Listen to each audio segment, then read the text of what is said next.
Hello, ladies and gentlemen. Welcome back to the Armchair Book and Wrestling Podcast. I'm your host. My name is Stunning Steve Barber. And if you're watching on YouTube, you already know there are two extra people that are with me. This is Ted and this is Ken from the Hooked on Movies podcast. How you doing, guys? Good. Doing How are good. you? I'm doing all right. I mean, like I told you before start recording, I'm very happy. North Carolina beat Michigan State, to move on to. So I'm in a very happy mood. And now we're going to be talking about wrestling. Obviously, this is a wrestling podcast, but we're going to be talking about a movie that I personally enjoy. And that's the reason I invited Ted and Ken on. This has been like a year in the making. And so we're finally able to do this. I'm very, very excited. So go ahead and introduce yourselves. I'm Ted from Hooked on Movies, and yeah, I'm from Illinois, and Ken's from Illinois too. I won't introduce him, but yeah, I grew up loving wrestling, and we met through the Good Pods group, and made a lot of really good friends there, and I'm so excited that we're finally able to get to do this. It's like you said, it's been a year. What a year it's been. But Yes. but I'm so happy to be on. And I'm Ken, and our podcast is called Hooked on Movies. And we also have another host that is not with us for this episode. His name is Eric. Grew up on wrestling back all the way in the 80s with Hulk Hogan, and my dad used to give me the pay-per-view starting with WrestleMania 2. And looking forward to doing this podcast, reviewing The Wrestler. One of the lines that we normally would pick a line, and the line that I'm picked today is the only place I get hurt is out there. I guess I'm safe in here. And I'm gonna party like a fireman. I'm going to say, is this fresh? Fresh as monkey's breath, brother. There you go. There we go. Yeah. So for those who have never listened to the Hooked on Movies podcast, first of all, you're really missing out because I mean, I really love the podcast. I love what the guys do because I'm kind of a cinephile myself. I've passed it on to my kids. My daughter actually has a movie review thing that she does on YouTube, 80s movies. I'll have to show cool. it to you. Yep. And so, um, and I've kind of noticed that when you're watching a movie to do a review, you notice things that you never ever noticed before. Yep. And so, and I got the inspiration from your podcast because I'm going, man, these guys, they know us a lot of stuff. I need to go back and rewatch that, And so that's why I highly recommend if you have never listened to the Hooked on Movies podcast, go check it out, especially if you love movies. This morning, their latest episode on Shawshank Redemption came out. At least, I'm guessing it. You dropped it either late last night, early this morning. And so I listened to it because Shawshank Redemption is just an awesome movie. And so if you don't check them out, go do it. And how do people get a hold of it? I want to go ahead and give all the contact information for your show because, like a friend of mine said, he said some people don't make it to the end of podcast, and so they never hear if there's a guest. And so we've gotten the habit of actually giving that information in the beginning. So we can be found on Twitter at hookedon_movies. And so that we can definitely be found there. And Ken has our email address, and he has access to all the Facebook page stuff that we interact with. And we always encourage people to come onto the Facebook page and interact with us. And we're pretty interactive over there. We like to get into interesting conversations.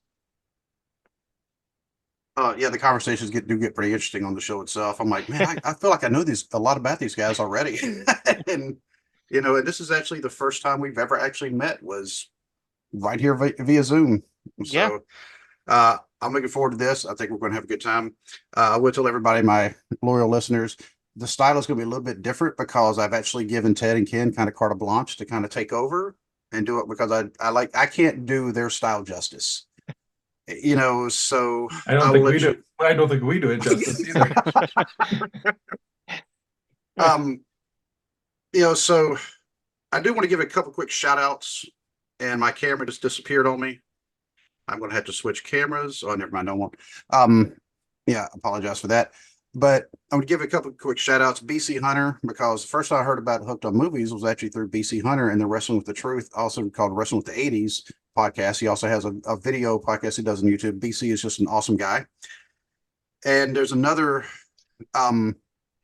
there's another podcast out of the Cincinnati area, mostly called the Mixtape Podcast. It's similar, except for they do pop culture type stuff. They usually focus more on movies, or I'm sorry, I've been on more on music. I've actually been a guest on theirs, talking about 1980s heavy metal. Had a lot of fun with that. And another great podcast. And then I'm going to talk about my other podcast, the Cubicle Chat, which is my non-wrestling podcast. Where I've also been doing movie reviews, but it's nothing compared to the way you guys do it.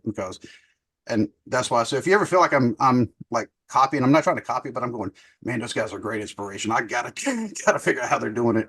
It's the old wrestling adage. If you're not stealing, it means it's if somebody steals, it means you're doing something right. No, there you go. And I actually have another podcast that I do as well, called the Generation Playlist Podcast. Okay. One of our guest hosts that has been on our podcast, Justin, is he and I do that where we take a band or an artist, and then we go through their catalog and we create a Spotify playlist and send that out to the listeners. And it's actually been pretty interesting. So we'll have to, when we do some 80s metal, we'll have to have you on to come guest, because I love some 80s hair metal. That's why one of the things about The Wrestler. Hey, right? gotta love the soundtrack is awesome. Yeah. So right about now, who is going to be the one to start? Because I mean, I've thought about, okay, I'm taking the place of your other buddy who decided not to show up. Because he's not a wrestling fan. He would probably get bored. Yeah, exactly. You need to give him. He's getting some legitimate heat here by not.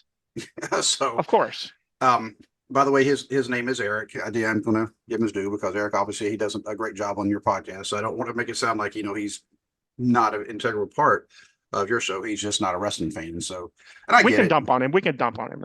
Yeah, I do it all the time. It's fine. So he's a great guy. He really is a great guy. Yeah, he's awesome. Yeah. So I will ask the question that you usually ask each other.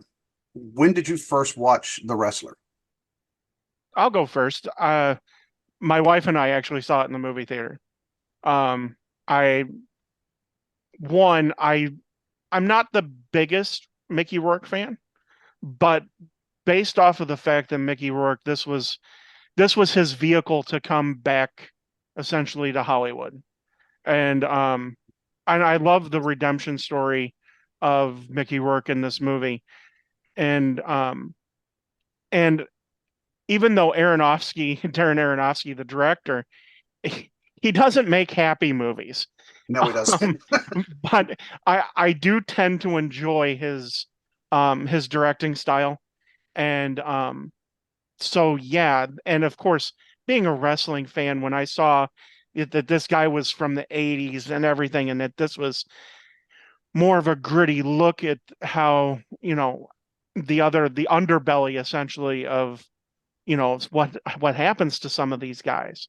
I was all in on this movie, and both of us absolutely and just thoroughly enjoyed this movie when we saw it in the theater. How about you, Ken? I rented this probably a year after it came out.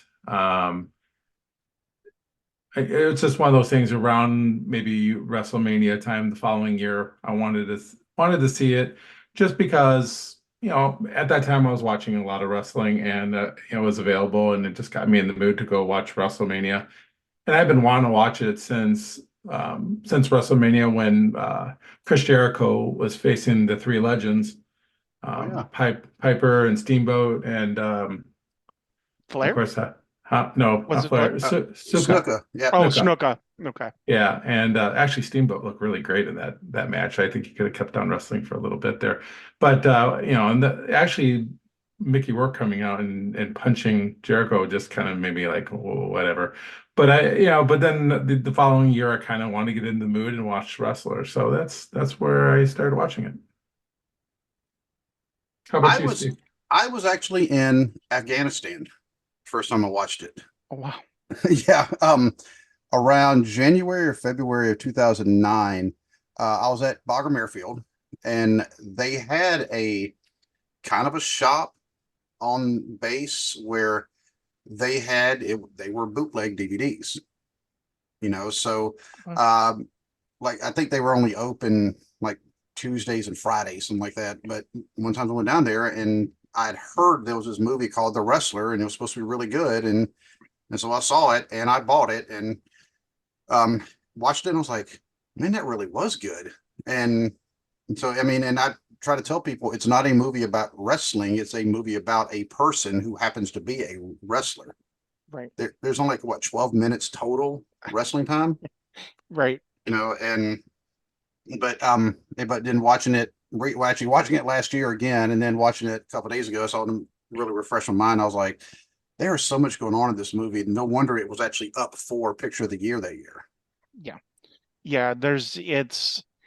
And it is a shame that I know there was a controversy when he didn't win Best Actor because he ended up getting up and walking out of the Oscars when he didn't win. But he's a notoriously prickly. Um, but yeah, he really deserved. Oh, Um, he was good. yeah, he really did an amazing job here, and and he's a legitimate athlete. I mean, Mickey Rourke was a real life boxer, Yep. and when he stepped away from Hollywood, and um, yeah, it's He yeah, actually went back to he went actually back to boxing when his acting career kind of took a dip there mhm. in the 90s. He came back to it for a while, and if you look at his face before when he came back, he had kind of like a pretty boy look.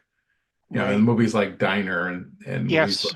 like that. Right. But then if you see him it's not age, it's just a lot of blows to the head that made him look like kind of like the Elephant Man, or the boy in the mask with the Cher, Eric Yeah. Stoltz. Yeah. Yeah. Mask.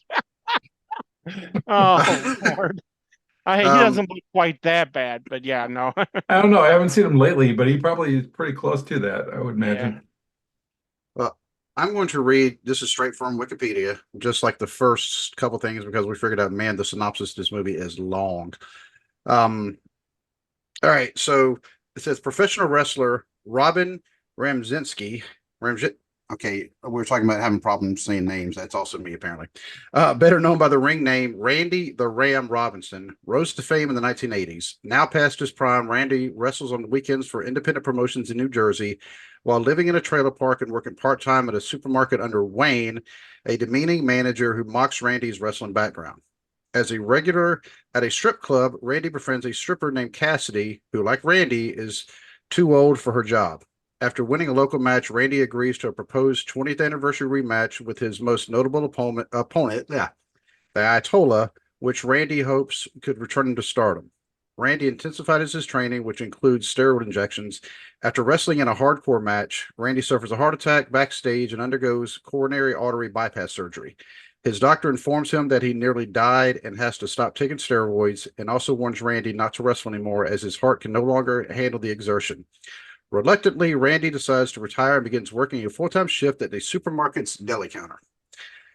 Okay, that's all about all my lungs can say right now. So, I mean, obviously, I'll continue on once we get that, but um, like you're saying, I mean, it, I don't want to say exposed, but I mean, but it did tell the story about what a lot of the wrestlers they actually go through. Because I've actually befriended quite a few wrestlers because of the podcast, and Oh, cool. in fact, I've had Buff Bagwell and Larry Zabesco and Wildcat Chris Harris have been on the show. Oh, You know, wow, really? That's yep, so cool. yep. So you can go back and listen in the archives or watch it actually on YouTube. But yeah, it and just talking to some of the independent wrestlers in the Cincinnati area, some of them say, yeah, this movie is very, very accurate. A lot of the old timers don't like it because it's so accurate, but they say it is very accurate.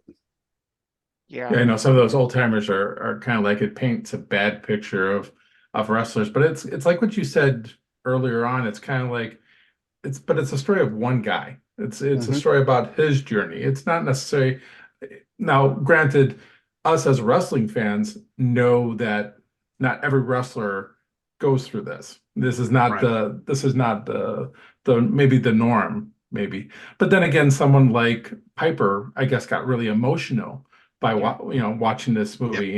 He broke down. So, and Jake the Snake Roberts kind of states that this movie is kind of based on him, and even very, very easily based on Jake the Snake. right. And even Hulk Hogan even said that they asked him to even, be the lead here. So, there's a lot of wrestlers, of course, they like to tell stories, of course. Well, Yeah, Aronofsky says no to No, that, by the I'm way. pretty sure that Hogan's, full of it. yeah, But yeah. Hogan so- also said he auditioned to be Metallica's bass player too.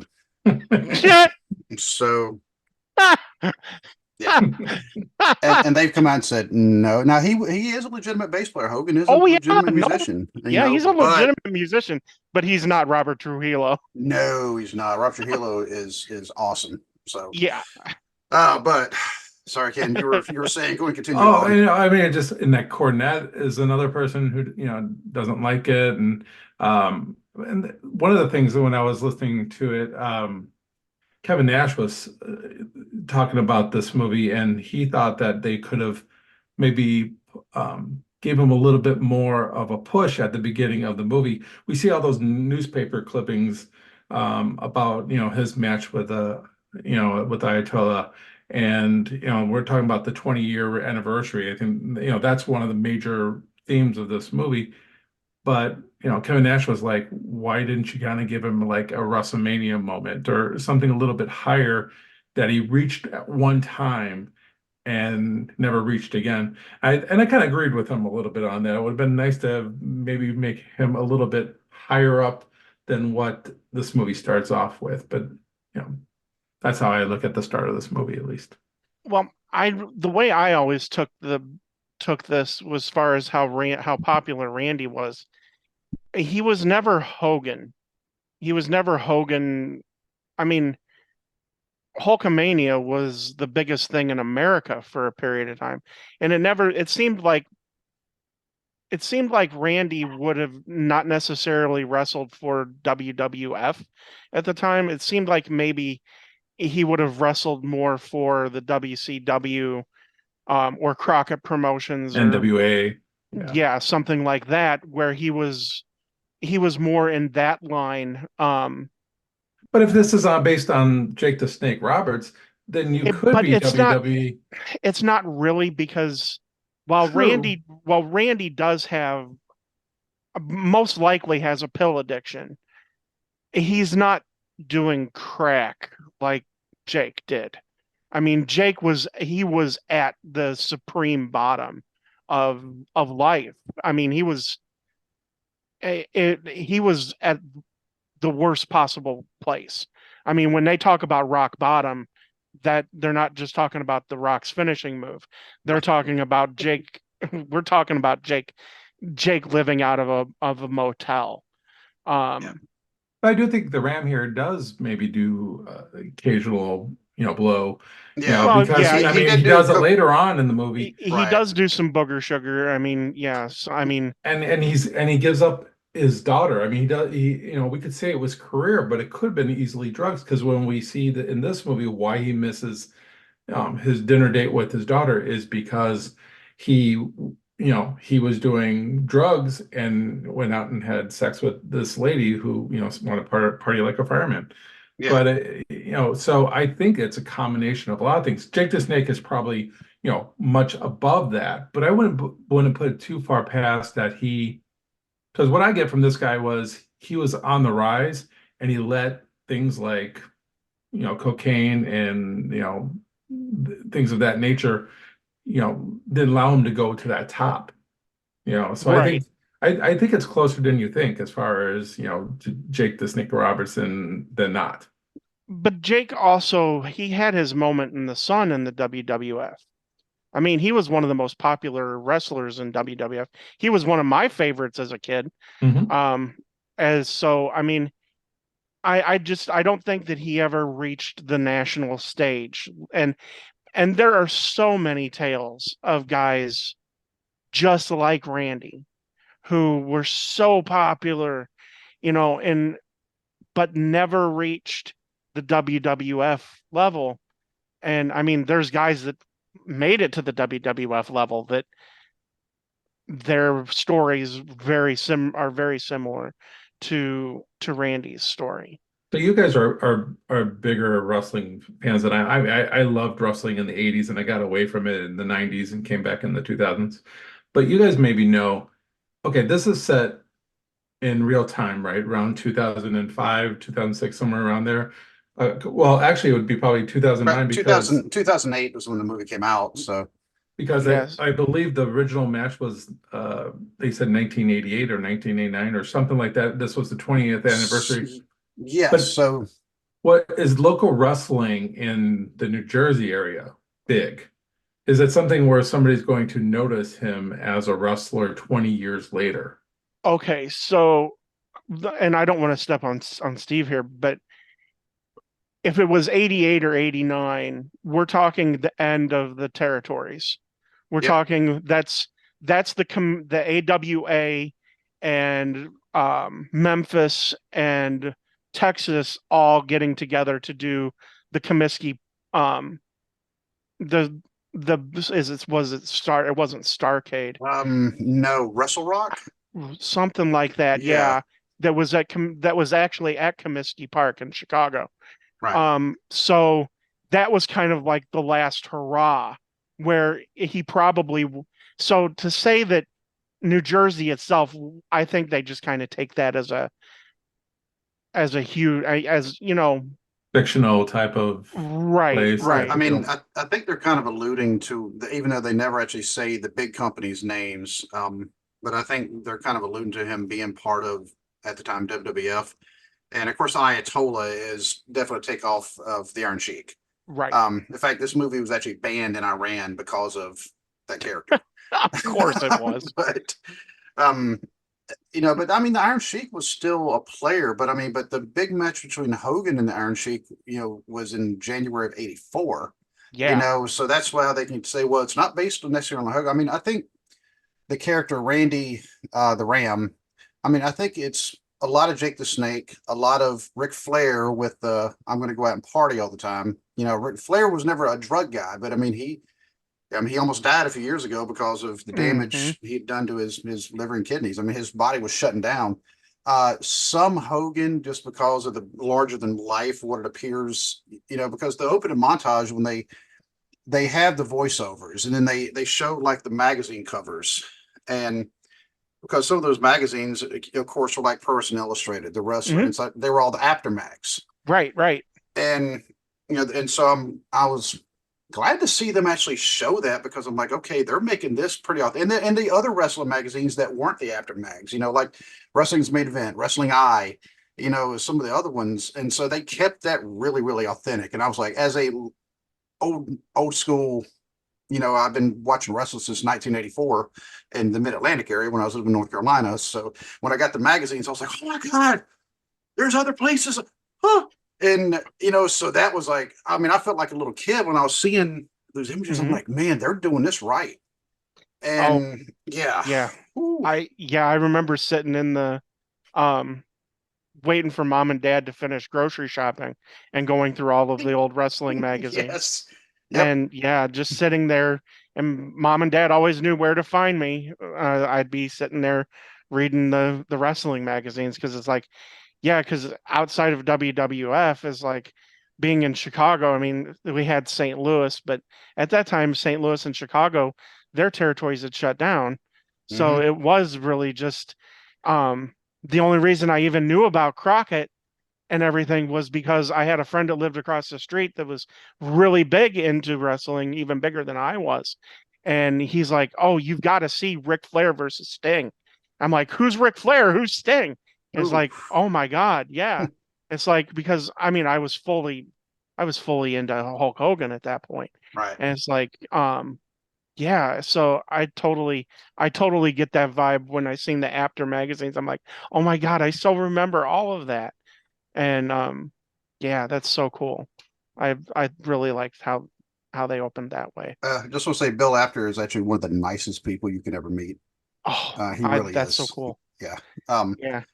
yeah, I've actually met him twice. The first time was a little over a year ago at a fan fest in Chillicothe, Ohio. And for $25, I got his book. He autographed the book, got an autographed picture. He took a picture with me and my son. Then he did a promo for the pocket. That was his idea, was to do a Oh, promo. Now cool. he forgot the word booking, so he called it the Armchair Podcast. So I texted Dwaylen and I was like, "Hey, dude, we got to change the name of the podcast." He's like, "Why?" I was like, "Bill After." I said, "Bill After just renamed it." He's like, "Well, if Bill After renamed it, then we're gonna have to go with that." Now being in Ohio, I have to ask, have you met Corny? I have not met Corny. Because he's of course he's down in Louisville. Louisville is Louisville. it's about a 2 hour drive from here. Okay. Honestly, I don't know if I want to meet Corny because I mean that's one of the things I actually have also rules for the show. I mean, of course, I always try to watch the language, but also say no religion, no politics. Corny, he cannot avoid either of those on his show. And I will just say this: his and Very true. mine views on both do not align. So I have a feel, and he's very, very Yes. militant about his. So I'm like, I better just walk away before I say something.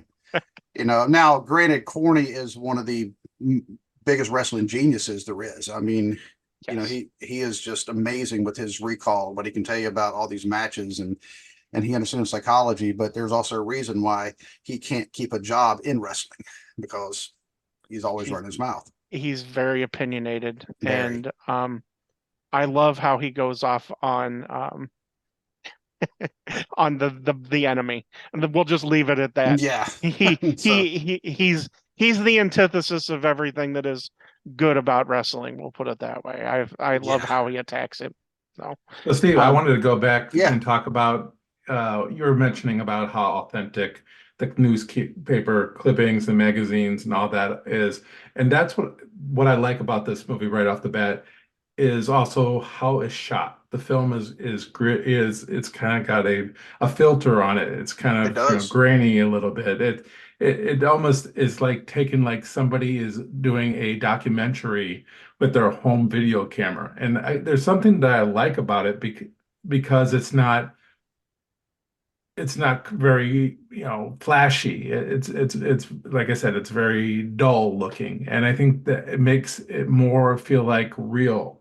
It makes it like like we're watching something that's truly happening, and I think that along with the performances here, especially by Mickey Rourke here, I mean the combination of filming it the way they are and the performance he gives is really bringing the realism to this movie. One of the first things I noticed at the very first indie show there, of course, you don't really see him wrestling, but they show where it's at. He's sitting and by himself. Now, I'm going to guess they gave him his own dressing room because of who he was, but he's sitting in it's a very obviously an elementary school classroom, right. So now I have watched shows. I've never watched one in an elementary school, but I have seen them in like a couple of high schools. One's a combination high school, middle school. So they've been doing those locally here, but they're also help raise money for that school's athletic department. So I'm like, hey, cool. And that's actually also where I got see the belt back there, not cool. the top one, but the bottom one. Yeah. The NWA world. Actually, EC3, the current NWA world champion, he's actually autographed that. Oh, really? Cool. And Tommy Rich and Dan Severn and Abyss. So I've gotten 4 autographs on it. I could have got more had I brought it with me a couple of weeks ago to Chillicothe. I didn't realize there was somebody who was going to be there. Ultimo Dragon, he was there. I could have got him to sign it too, but I didn't. But when he's in the elementary school, it's obvious he just finished his match. He probably had the main event. He's still sweating, and the guy comes in. You don't really see the other guy's face, but he comes in and hands him his money, and then he just kind of looks at it. He goes, holding it up, and you can tell he's disappointed. He's like, "Sorry, man, the gate just wasn't, as big as what we thought it was going to be." You hear a lot of stories from indie wrestling. They talk about that a lot of times. Promoters, they're like, well, the promoters are going to screw them on their payoff, and but he's looking, he's like, "Sorry, man, we didn't make that much, but hey, Fan Fest 3 weeks, and you and the Ayatollah, I'm thinking rematch and all that, and of course after that they show him, and so you're talking about somebody who went from the top of the game to all of a sudden he's in his old Dodge Ram van, right? And he goes to his trailer and he's locked out of it, because he hasn't paid his rent, since forever. But it's amazing they actually didn't just move his stuff out, so they must like him. Right.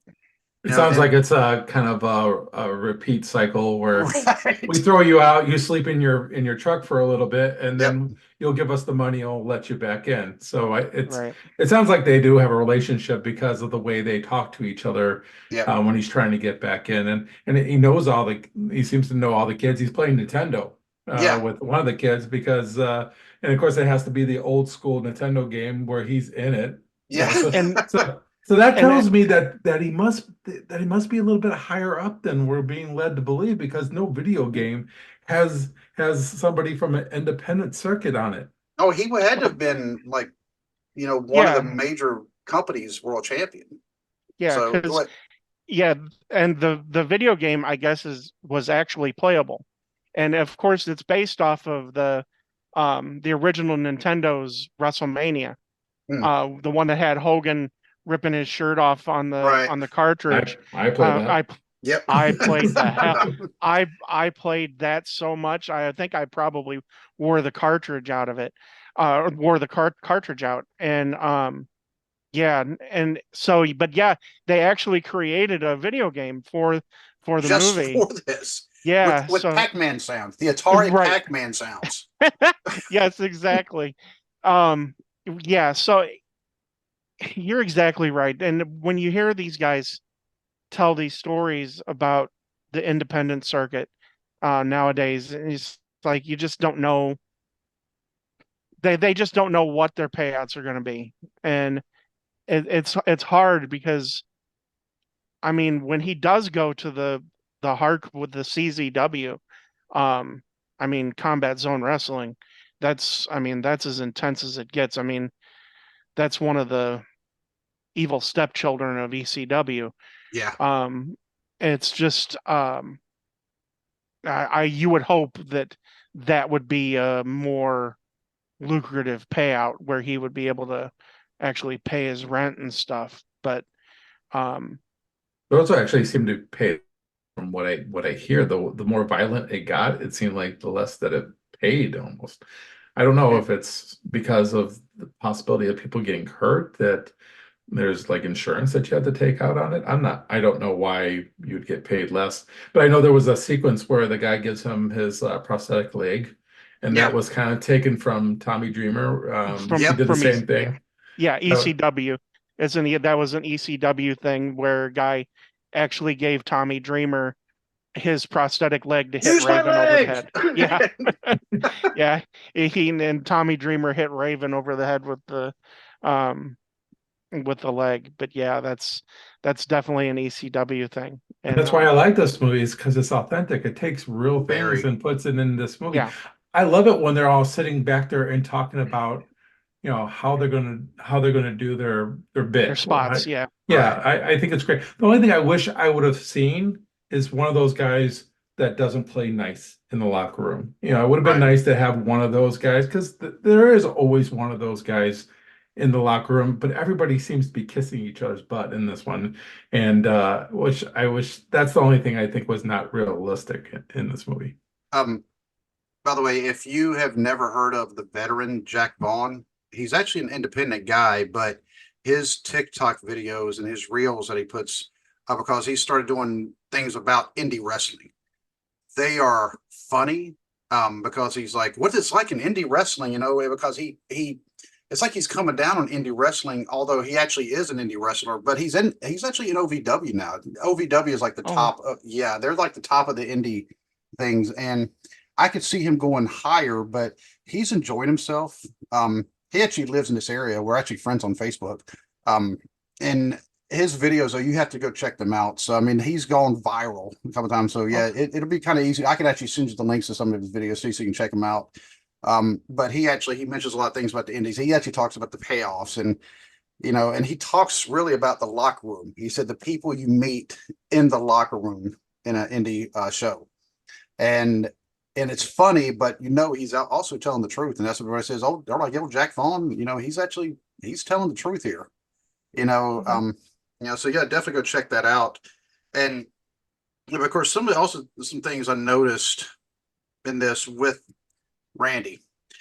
He's not the most hygienic person because you think about this, he never showered after that match. And he just went right and he's sleeping in his van because he's been locked out of his trailer. By the way, it was Hector Salamanca who locked him out of his trailer, the guy who played, Yes, yeah, yeah, yeah, yep, and I'm like, wow, that dude's in a lot of movies. He's in a lot of stuff. yeah, Well, actually, may he rest in peace. He right. passed away a couple years ago, um, but like you said, all the kids know him. He comes out and he's like playing around with them, and he's and obviously he's not slamming them. He's not really doing a hard choke slam on a kid.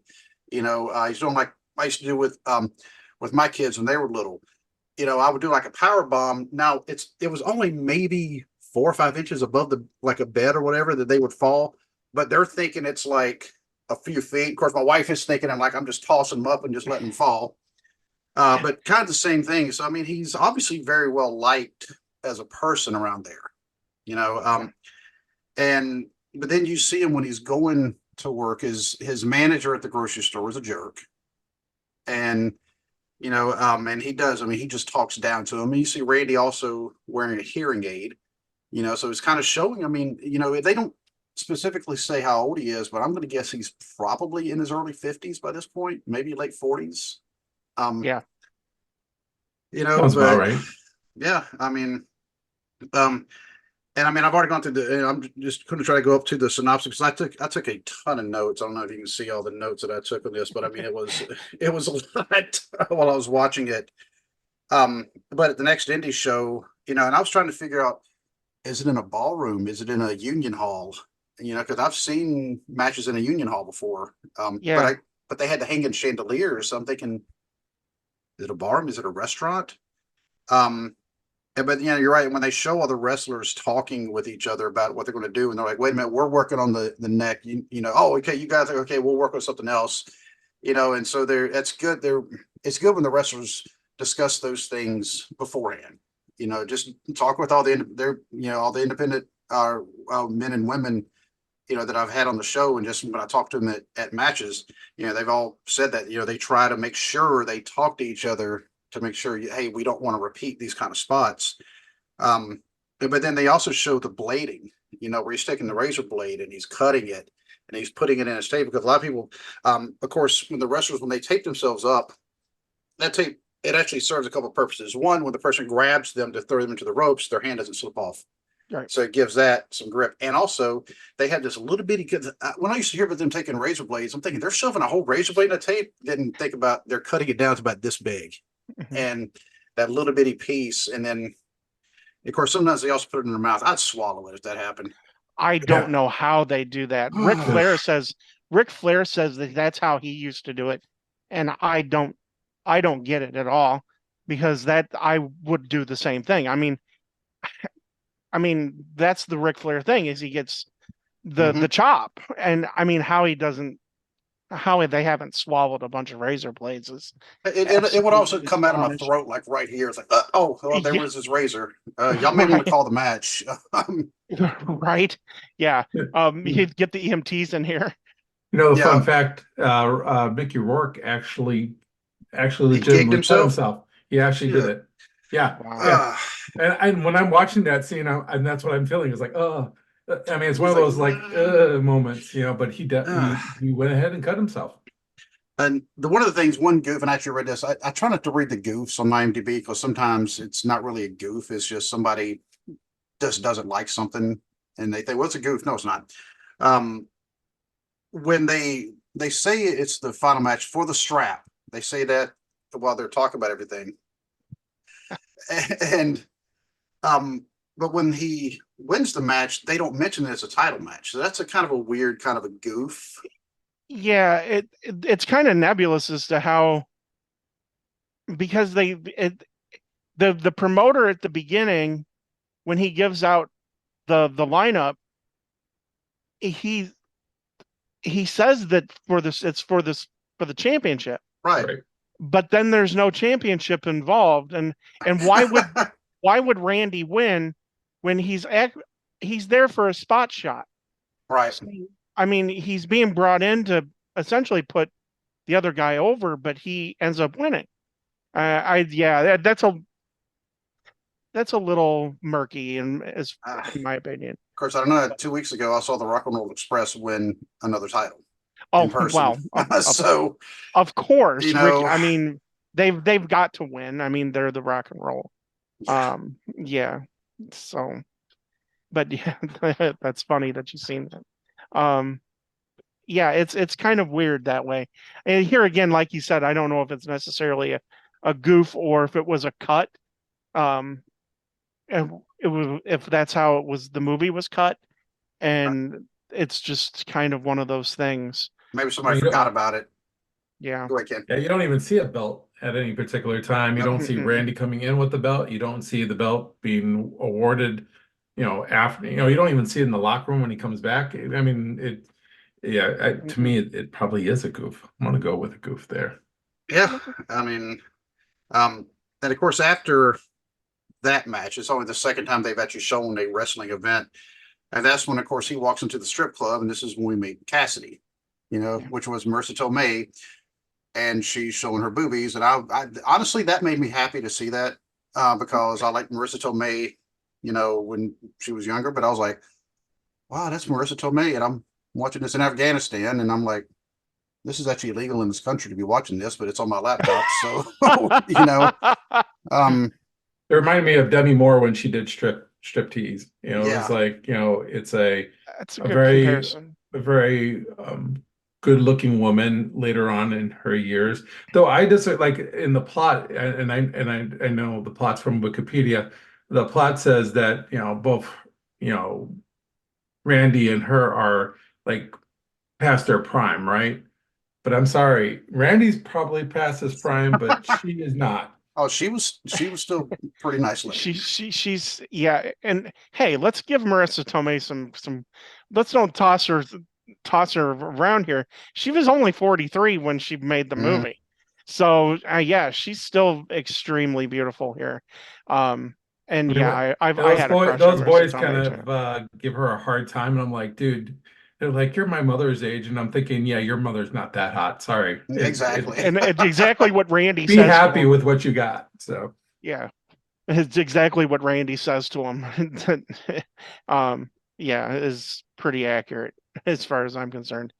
Um, and she's yeah, and it's just another tough character Hmm. because she's a character who um she's down on her luck just like Randy is, and that's why they do connect, I think, on a certain level. And yeah, I really feel for her character. I feel for all these people. It's hard not to because they all feel real and tangible, like as somebody that you knew or that you Right. could know. And I think that's one of the beauties of the script here too, is the characters. well, they're both complex. They Yeah. both are complex characters. Nobody else really in the movie, even the daughter, is not too complex, but you know, but she is and he is. And what I like about Cassidy is the fact that she's looking for a way out. She Yep. kind of has her rules, and but she wants to have a better life for her son. And so, I mean, you understand her reservations about getting involved with Randy. You understand why you know, she's always looking around wondering why she's doing what she's doing. The only reason why she helps Randy in the first place is because she looks around the bar and she goes, I don't want to be here. I just don't, she has that idea like this is a guy that's looking at me as something more than a piece of meat. Let me help him out.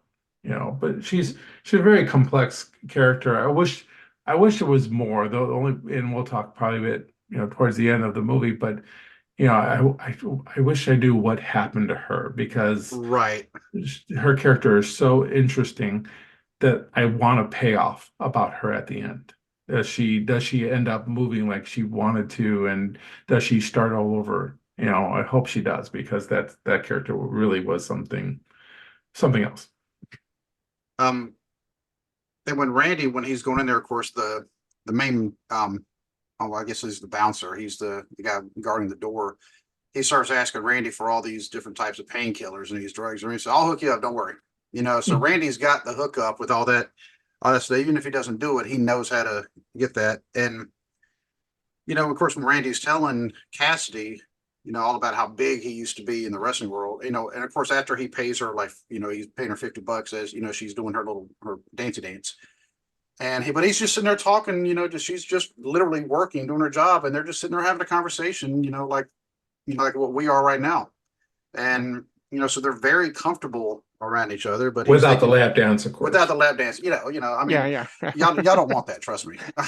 So, That's why we're on this call. Yeah, exactly. Yeah. But Randy has this, I mean, I'll call him delusional. He thinks that he can go back on top, and he's, because it's what he knows. It's all he really knows. I mean, he's working basically in the warehouse at this grocery store, but he wants more hours, of course, later on, because he's not supposed to wrestle anymore. But it's all he knows, and so he's thinking, I can get back on top. And I think wrestlers, I mean, definitely have a shelf life, and there's some who have extended their careers by not trying to be in the spotlight. Case in point, R-Truth, who's actually in this movie. He has a cameo. R-Truth, everybody tell you, R-Truth is a national treasure. He really is. He's a former NWA world champion, but he's like 52, 53. He doesn't look it. The dude is just in phenomenal shape.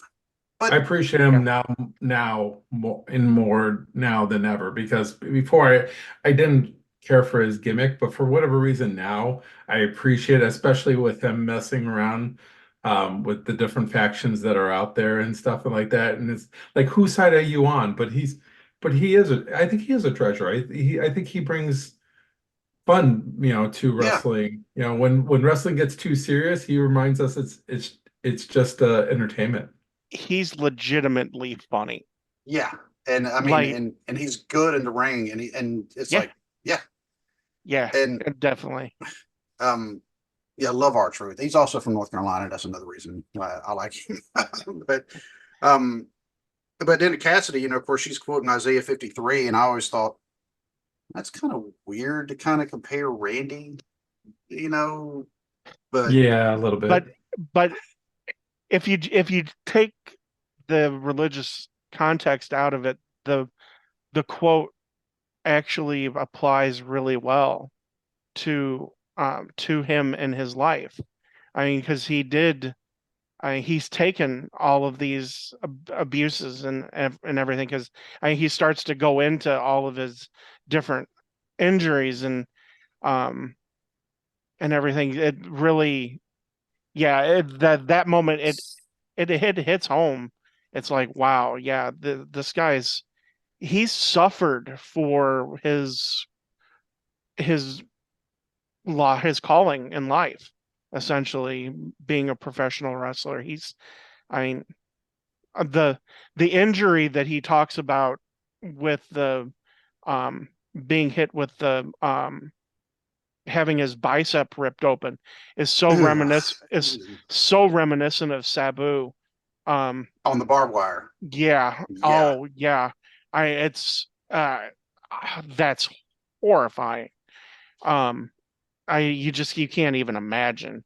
And yeah, exactly. It's and I do like in that same scene where they do make fun of the but wrestling's fake. Yeah. It's because I mean that's been the knock on it for however many years. It's like, yeah, okay, so what, the story is out there. These guys are actually doing this stuff. And I mean, they're crazy athletes. I mean, they are as athletic as any other sport.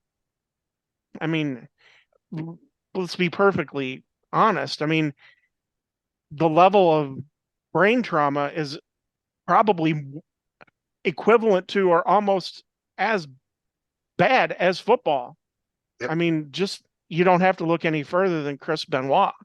Right. I mean, and that's of course the absolute extreme of that circumstance. But yeah, and that goes to when he goes to the when Randy goes to the little signing and he's looking around, and the one guy has a colostomy bag Yep. on his leg, and it's like, and these are the guys that he was wrestling with, and knew really well. It's like he doesn't want to end up like that, and that's heartbreaking.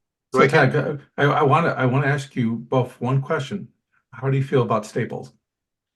nope. Um, Necro Butcher and yeah, CZW. Yeah, Yeah. and mm, Necro Butcher's a real guy. yeah. He's you know, I'm a huge ECW mark. Love ECW. The whole death match thing, I'm I not. don't. I can't do it. Yeah, Yeah. like who's the guy that was he had a couple of spots in AEW. He's friends with John Moxley. Um, oh my! I cannot think of his name. You're talking about the guy with the pizza cutter, right? Yes, the MDK, the Murder Death Kill Gang. Yeah. Um, I that backdoor outdoor Mm-mm. death match stuff going through fluorescent light tubes Nope. and panes of Yeah. glass. Well, It's Mick Foley, all the stuff that he used to do. I mean, the he, Japanese death matches with Terry yeah, Yeah. Funk. the Yeah, fact that he is able to walk and talk the way he does after all the stuff that he's been through is simply, it's a gift from God. Yeah. There's no other explanation of it.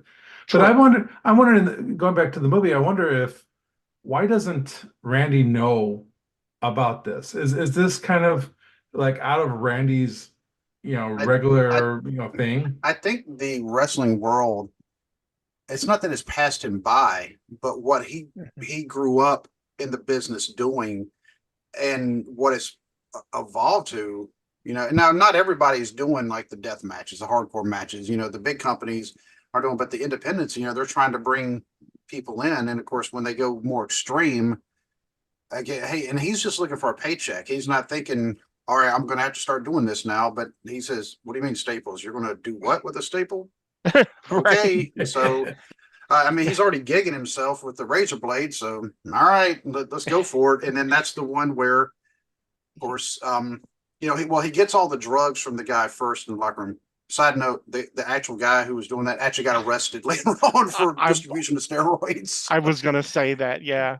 Yeah, which is kind of ironic. Not the first time reality actually happened to a character on a movie. Um, but they show even before that, he's going to the gym. He's going to a hairstylist. He's going to a tanning salon. He's going to a dollar store because they're getting whatever it was to bash each other. He breaks the pan, and That's funny though. It's really funny in yeah, the store. he's like, oh, whoops. uh, Yeah. but he pays for all those things, and he still hasn't gotten back into his trailer. Right. Right. So it always kind of struck me as, his priorities are, Priorities, yeah.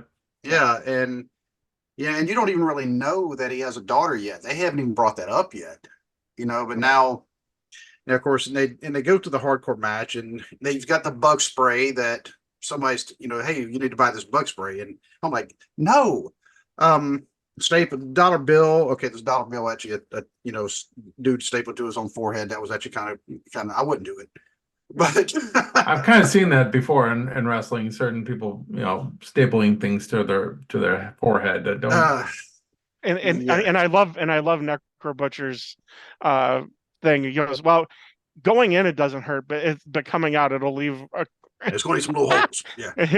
And Necro Butcher, the way he's talking to me, all right, sir, and he was just very respectful to him. And all right, now I can do a little bit, but don't crisscross and forget my knees can't do that. So let's just kind of keep, if you don't mind, let's kind of keep that to a minimum, sir. But we'll do whatever you're doing, sir. And right.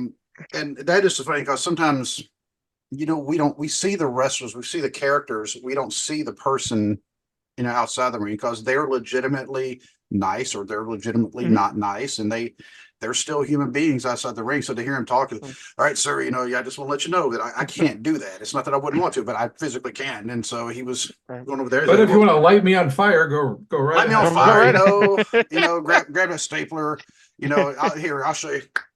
And he's over there making like Christmas patterns in his forehead, and but then I was surprised they didn't buy any cookie cutters when they were out at that dollar store. They ugh, could have just like slapped it yeah, right in his face. Yeah. um, and boom, done. And then, but of course, then he has the heart attack in the dressing room. He throws up, and next thing you know, he's in the hospital, and he's trying to like unattach himself from everything, and they're like, no, no, no, no, no, and they keep him there.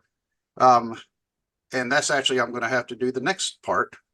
Wow. So okay,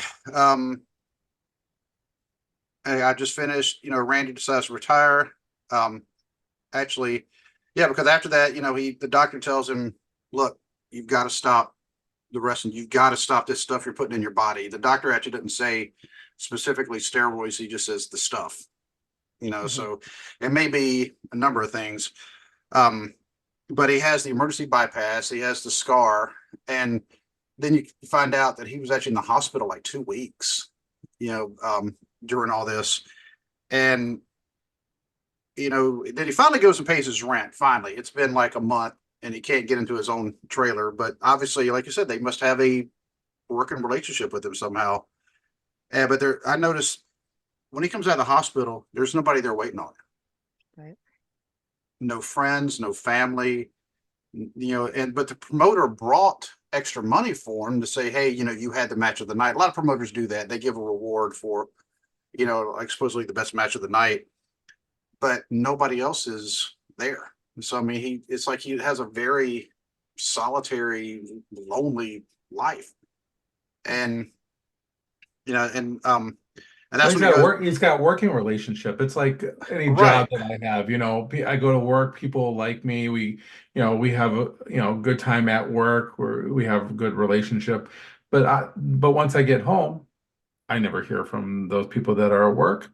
They have their lives, I have my life, and I wish there was more to it than that, but a lot of times it isn't like that. So your work friends are usually at work. So that's why, and the only person that he's invested in any type of relationship at this particular time is Cassidy, and that's not much of a relationship yet. right, and yeah, go ahead, Ted.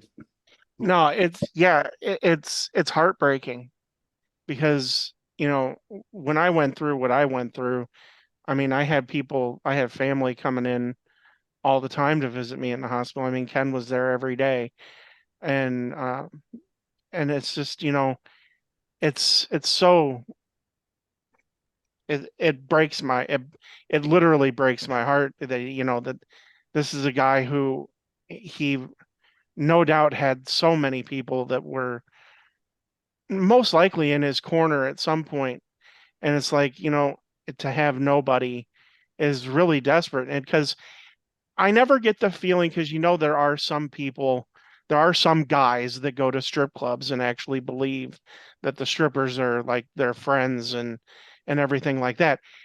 I never get that feeling that he's that delusional like that. Right, I legitimately think that he has he has a personal connection with her, and he looks as her as a friend rather than that. And yeah, it's so sad. And and she convinces him to to reconnect with his daughter. And here again, you hear the stories of these guys that they were on the road for 380 nights a year. Um, it just I it, You know what? it's I don't think he thinks he's delusional at all. But after that lap dance, and then the info, and then also it's like he wanted more. You could tell after that conversation that he kind of wanted to go to that next step. And then when she shares the information about reconnecting with his daughter, he's like, he's thinking like, oh, maybe I can have more. She kind of gives him a little bit of some things that kind of uh, desire her in a way. Hey, this is a woman that looks at me not as this famous wrestler. They're both Mhm. treating each other like human beings outside of their professions, and that's where the attraction is. And I don't think he's delusional, but at the same time, he No, he wants yeah, more. no, I think I misspoke. I'm saying that he's not one of those guys that Right. No, believes I that I get strippers, that. yeah, I had a friend who yeah, used to go to Hooters all the time and thought the waitresses were like his girlfriends and stuff like that. So yeah, I know the same friend. Um, but he's never going to listen to this podcast, hopefully. no, no, no, no, no, no. Um, but yeah, and here's the other thing too. He's never going to be able to pay for that hospital visit. No. No, I Um, mean, they can try all they want to try to get that money from him. He's never going to make enough money to pay not for for the that. sir. I Yeah, am not surprised that there wasn't a bill like when he's like at the end where he's checking out. I'm surprised there isn't a bill that's handed to him instead of she gives him money from the promoter, but she doesn't give him the bill. I would have right. liked to seen the bill and him look at it and just start walking down the hall and crumbling it up maybe and throwing it in the garbage or something like that. Because yeah, you're right. He's never going to pay it. No, he's never going to be able to pay it. But you know, it would have made his decision to even I don't know how see, this is a case where even I wonder where the line was for Aronofsky about how far dark to take it. Because his decision when he feels he's lost everything and decides to quit the grocery store, let's just say that he did have insurance through the grocery store and he decided to quit the way he did and get fired essentially. That would have been even darker because I mean it, it's because then truly he's at the end. I mean he's already at the end at that point. He feels that he's at the end, but having even that huge bill looming over him at the end, after he quits, would have been even more tragic. It, I'm yeah, gonna hit. I'm going to it's hit the next two paragraphs in the Wikipedia article because we know Wikipedia is always correct. I just of want course it is. to. So There's so It's many never times on wrong. our podcast that Ted will be like, I don't agree with what you just said in your plot. I'm like, that's what I got from Wikipedia. We'll just Yeah. go with that. Eh, Um, it said, at Cassidy's suggestion, Randy visits his estranged daughter Stephanie, whom he had abandoned when she was a child, but she rebuffs him. While helping Randy buy a gift for Stephanie, Cassidy reveals that she has a son. Randy makes romantic advances towards her, which she rejects on the grounds of her job. Later, Randy gives the gift to his daughter and apologizes for abandoning her. The two bond over a visit to a beachfront boardwalk where he often took her as a child and agreed to meet for dinner on the coming Saturday. Randy goes to Cassidy's strip club to thank her, but she once more rejects him, resulting in a heated exchange. Upset, Randy goes to see a wrestling match and finds solace in his wrestling friends. While at a bar with them, he gets drunk, snorts cocaine. Okay, it says he has Right, he's sex like with a a. fireman. Well, yeah, it said he has sex with a yeah, prostitute. The woman's she actually wasn't a prostitute. yeah, no. Nah. So yeah, Wikipedia, they're kin. So Good only job, only Wikipedia. it's only it's me reading it this time. Like I said, Wikipedia says that. So somebody, yeah, she was not a prostitute. She was just there. But he wakes up in her bedroom the next morning. Exhausted, he sleeps the entire day and misses his dinner with Stephanie. He goes to her house to apologize, but she angrily tells him that she never wants to see him again. I mean, and yeah, she went just flat out, just cold on him.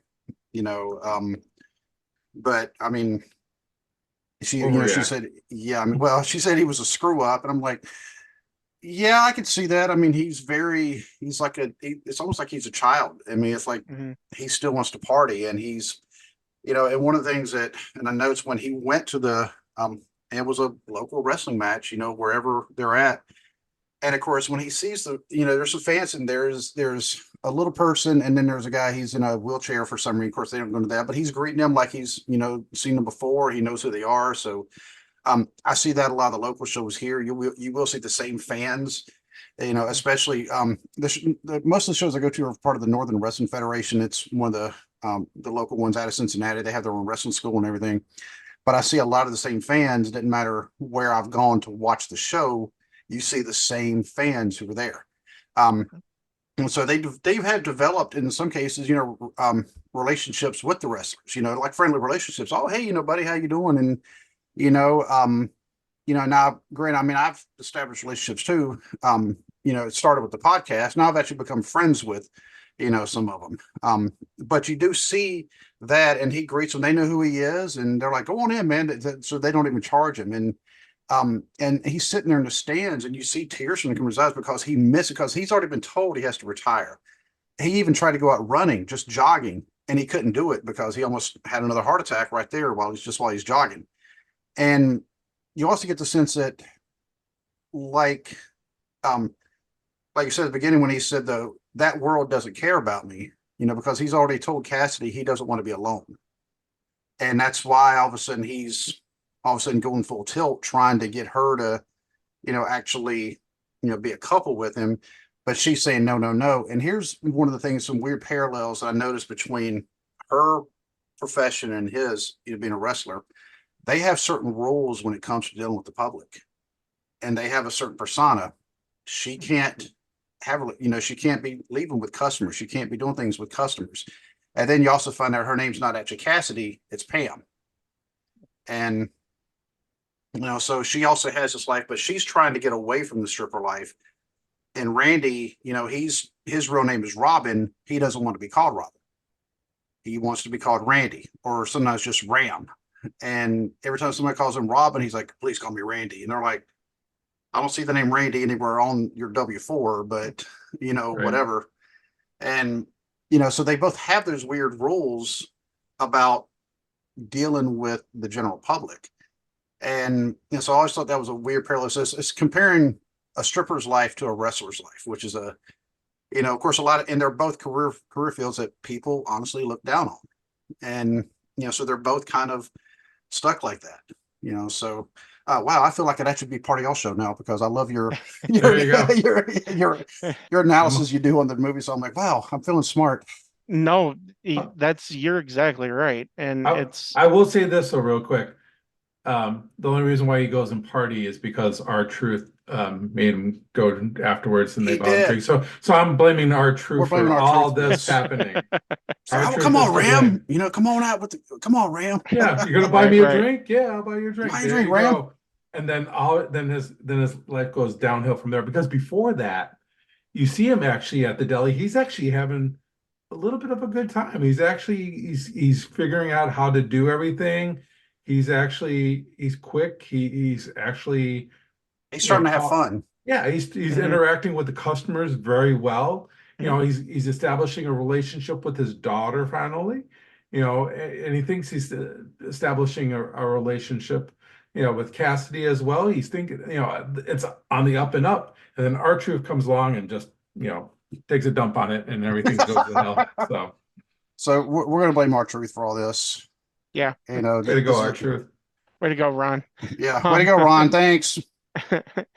Yeah, it's so sad. And actually, a point that I wanted to make was the first time I saw the movie, I actually thought that's how he was going to die when he went out running. I thought that was the end of the movie. I was like, wow. I'm like, that's dark. And then then of course the rest of the movie happens.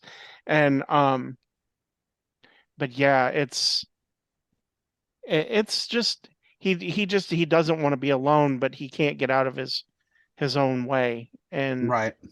And when he finally, like I said, when he comes to the point where he feels like everybody's rejected him and he's at his lowest, it's you know what? He's almost kind of like an addict.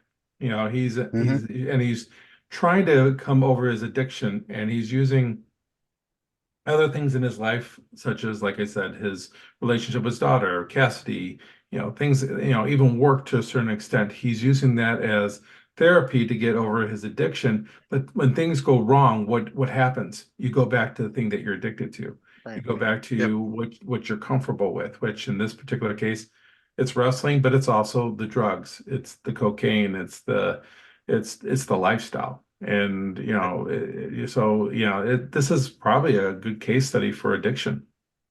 Um, And that's another running theme through quite a few of Darren Aronofsky's movies is addiction in some way. Black Swan being one, and of course the very, very happy and uplifting movie Requiem Requiem. of a Oh Yeah, Dream. God. I was going to say that's one of the movies that's listed as you can only watch it once. Yeah, And I've watched it once, and I'm like, I wouldn't mind watching it again, but I'm like, do I really want to? Because I mean, it is a very good, very powerful movie, but man, it will just leave you depressed. I it is watched it like so at 2 dark. o'clock in the morning one time, and I was left like, what the heck did I just watch? I mean, Yeah, that was. ugh. It that And I is love one Jennifer of Connelly, and then what happened to her at the end of that movie, I was just like, oh gosh. Yeah. that is one of the darkest movies. I it's so dark. And but yeah, addiction, you're exactly right. Addiction is it's a running theme through a lot of Aronofsky's movies, and this is no different. And yeah, Oh, it's just very, very I hate to keep using the same word. I know I've been for using it, but it's just so sad because because you want this guy to succeed. You want right. him so bad. I mean, when he reconnects with his daughter, you're like, okay, this is what is going to lead him to the next to the next stage, and he's going to be okay. And he just He screws it up a week later. right, Yeah. But he And doesn't even screw it up that bad. So it was already a thin line, line right there as it was, because so he was 2 hours late, maybe it was a little bit more, but it was the same night that he actually shows up to her house. right. There's no grace there, and it actually, because I don't feel bad for the daughter almost at all during this movie, which is really bad considering what she's been through. And I wish that I would have found out a little bit more about what happened to the mother. Did the mother pass That's away? right. You That was one of know, the points I was going to make as well. Some things that could have helped the movie out. Because more of the backstory, not just, well, he abandoned her. I tried to forget you, tried to pretend you didn't exist, but I couldn't because you're my little girl. I mean, it was kind of a heartfelt speech, and she did, forgive him then. They were doing fine, but then she said she waited at the restaurant for 2 hours. So, I mean, so yeah, he's like way, way late. And then her roommate, they never say if there were more than just roommates, but it's kind of implied. She's going off on him, but Stephanie's telling him, I'll handle this. And she's like, just like you handled this other stuff. So, I mean, yeah. So, like I said, the roommate. She's mm, not happy with him, but yeah, I watched a panel with them, and they said that they were lesbian lovers and that she was also addicted to drugs. Ted thinks ah, that there was a scene that probably got cut off out there that maybe would have explained that, but oh, that the during the 12 step. panel, yeah. There was I guess Yeah. an earlier draft where she was an alcoholic, and which you know he abandoned her. I mean, Hmm. he was not there, and I'm sure there's a lot of times. Well, of course, as a child, you need your parent there, and he's not. He it doesn't seem like he was ever equipped Right. to assume that role, and yeah, well, it's addiction can do that. Addiction right. can Hmm. make you a horrible parent. It wasn't that he didn't love her, because you could tell that he loves her. He's got a picture of her on his refrigerator at home as a younger child, but he doesn't know anything about her. When he goes out with Cassidy to go look for, something to, give as a gift to his daughter, he doesn't know what she's into. He doesn't, he picks out that awful outfit. I think it was green, but because it had The her S on it. S on Yeah, Yeah. like a Laverne and Shirley type of thing going on there, so yeah, but but Cassidy's there. It's like, no, we're gonna get her this instead. But he doesn't know her, but he does love her. And I'm always about backstory. I'm a big backstory kind of guy. I really would like to know, was he pushed away because the mother didn't like how he handled himself? A lot of times with these wrestlers and relationships with families, the wife is like, you know what? You're gone 300 days out of the year. I'm taking the kids and leaving. And maybe he Yep. didn't have a choice. Maybe he was forced to not be part of her life. That's why I wanted to know a little bit more about Right. mom's situation and why he left and how that all transpired. Because it sounded like when she was younger, he took her, to whatever that is, what is that? It's Some the type boardwalk. Yeah, It's the the boardwalk. boardwalk in New at Jersey. Atlantic City. Yeah. Atlantic City. So yeah, if he took her there, it sounded like it wasn't just a one-time thing to him. It would sound like he took her there often, and he Right. had fond memories of it as well. He talked about how scared she would get and how she would hold on to his leg. That's something that a child wouldn't do unless they trusted their parents. So something happened, when, from being a little kid to when she was growing up, something happened between him and her and his mom and the mother. I just wished I knew what. Exactly. And because that was one of the things I was like, so what happened? Because this is where the comparisons of Jake the Snake come in. Because if you've ever seen Beyond the Mat, the documentary that came out in like 99, 2000, Hmm. they actually showed Jake with one of his kids, because apparently Jake has like 9 kids. Hmm. And, but one of his daughter, and it was kind of the same way. I mean, she's just laying into him how, you chose, it wasn't just the wrestling, but you chose the drugs, you chose the other. And because Jake, they don't show him doing crack, but he had gone out after the confrontation with his daughter. He went and found some crack and came back and he had smoked some, but you could tell the things he was saying, that's when he admitted his life on the road is what ruined his marriage, because he was cheating on his wife left and right. And so maybe that happened. You don't know, because I mean, if he's willing to hook up with some girl who's like 25 years younger than him, that you're right there at the bar, who knows? But one of the other things they showed during this time, and we brushed on a little bit earlier, but when they had that fan fest, that little small meet and greet that they had, and it showed the guys, one guy with the leg amputated, another guy, he had the colostomy or the pee bag, strapped to his ankle, and they all knew each other. They're happy to see each other. Um, which, by the way, seeing that in real life is actually really cool. If you ever get a chance to go to a wrestling fan fest, I recommend it.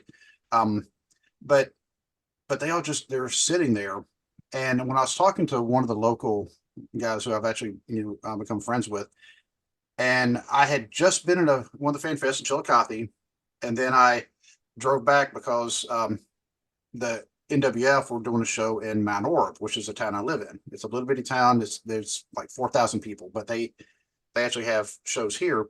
And we were talking about the Fan Fest, and there was this one particular wrestler. I'm not going to name his name just because I actually feel bad for the guy, but he's around our age. I mean, so he actually was wrestling in the 80s, and I had never heard of him. I had to go ahead and look him up, and apparently he was real big in Smoky Mountain Wrestling, the last of the territories.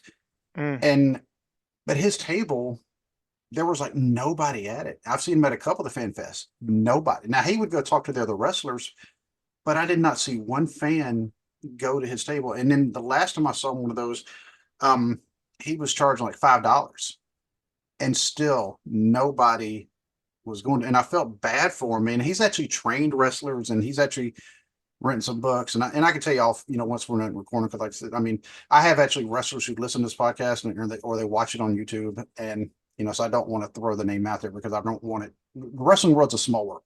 Mhm. And so that's why I don't want it getting back, Yeah, no. they're because I'm not talking bad about the guy, but when I told my friend the wrestler today, he said, "Oh, so it's a scene like right out of the movie The Wrestler," and I was like, "It was."